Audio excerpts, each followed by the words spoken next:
Olá pessoal, tudo bem com vocês? Eu sou o professor Almeida, este é o canal Professor Almeida e hoje nós vamos falar sobre a seca e suas consequências para o Nordeste. Nós vamos começar pela famosa seca de 1877. É um assunto difícil de tratar, é sofrência. Então, se você gosta das músicas de Marília Mendonça, Valdir Soriano e Genival Santos, não vai deixar de gostar desse vídeo, porque a história da seca é uma história de devastação e de pobreza, de morte e todo tipo de carência. Mas eu pergunto, e essas pessoas que morreram de fome e de sede na seca, nas secas de 1877, 1915, 1932, 1942 e 1958, elas teriam morrido se tivessem conhecimento, se elas tivessem instrução e informação? Certamente que nenhuma delas passaria por qualquer dificuldade.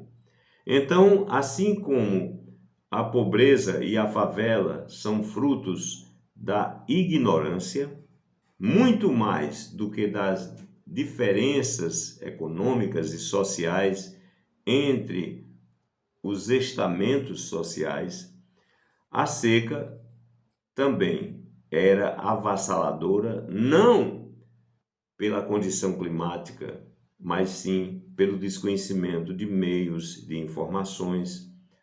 É claro que também a logística ajudava um pouco, porque não havia ferrovias para escoar produção, trazer alimentos aos necessitados e nem tampouco rodovias.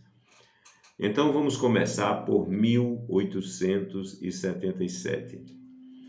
No ano de 1877, o Nordeste sofreu uma grande crise climática. Isso não inclui somente 1887, porque naturalmente as secas não são somente um ano. O meu pai, que viveu a seca de 1915, 1932, 1942, foi o meu professor dessa matéria. E depois eu li nos livros sobre esses problemas climáticos, mas uma coisa ele me deixou bem claro: o ano da seca é precedido por alguns anos de pouca chuva e pouca produção. É como se fosse assim um ensaio, um prenúncio de uma crise muito maior que se abatia sobre o Nordeste. Eu posso dizer se abatia porque hoje pode passar 10 anos sem chover no Nordeste que não haverá problema de fome, porque além de haver um pagamento de um benefício que proporciona a compra de itens básicos para toda a população, existe também uma rede de rodovias interligando todo o Nordeste brasileiro, de modo que as pessoas tanto podem adquirir produtos que vêm pelo caminhão, como podem entrar no caminhão para ir a outras regiões, como Sudeste e Sul, em busca de emprego e alimentos. Isso aconteceu com 3 irmãos meus em 1970. Eles foram embora para São Paulo e tiveram a felicidade de encontrar pela frente uma coisa muito boa chamada Milagre Brasileiro. O Milagre Brasileiro ocorreu de 1969 a 1974 e foi um crescimento extraordinário da economia nacional. E só para você ter uma ideia, eles moravam em São Paulo, foram embora para São Paulo e todos os dias as pessoas batiam na porta perguntando se tinha alguém querendo trabalhar, porque não havia mão de obra. A indústria paulista teve um boom estratosférico, gerou milhões e milhões de empregos e a mão de obra não foi suficiente para suprir. aquelas vagas. Enquanto isso, o Nordeste penava com a seca. É muito bom ser um professor tendo sido parte da história, porque eu tinha 14 anos e eu passava o dia inteiro cavando um poço no riacho para o gado beber. E também aquela água era utilizada para o nosso consumo. E, graças a Deus, não deixamos que nenhuma vaca morresse, nenhum bezerro. A única vítima foi uma égua que estava grávida e, pela insuficiência de ração de alimento, ela terminou ficando atolada no açude do meu avô. E aí nós conseguimos retirá-la da lama, e nisso me ajudou muito o meu primo Manuel, que é um homem de força, mas infelizmente ela não sobreviveu. Ela foi muito maltratada na retirada do atoleiro. Nós desatolamos a égua, mas não conseguimos salvá-las, não conseguimos mantê-la viva. E isso é uma dor que eu trago no meu coração, porque apesar de ser uma égua, ela não era uma égua besta, era uma égua muito inteligente, muito útil para transportar pessoas e cargas. Então vamos voltar a 1877. Como sempre, quando existe uma crise, sempre que o povo mergulha na miséria, a primeira coisa que os políticos dizem é: não se preocupem, ninguém vai morrer de fome. Então o imperador Dom Pedro I, sentado no seu sofá, no conforto do Rio de Janeiro, olhando para aquelas colinas e praias lindas, disse assim: eu empenharei até o último brilhante da minha coroa, mas nenhum cearense morrerá de fome. Mas foram milhares e milhares de mortes. Em 1877, o governo do Ceará criou uma coisa absurda chamada campo de concentração, porque a capital, Fortaleza, fica no litoral, e as legiões de famintos marcharam em direção à capital para tentar encontrar comida e água. E o que fez o governo?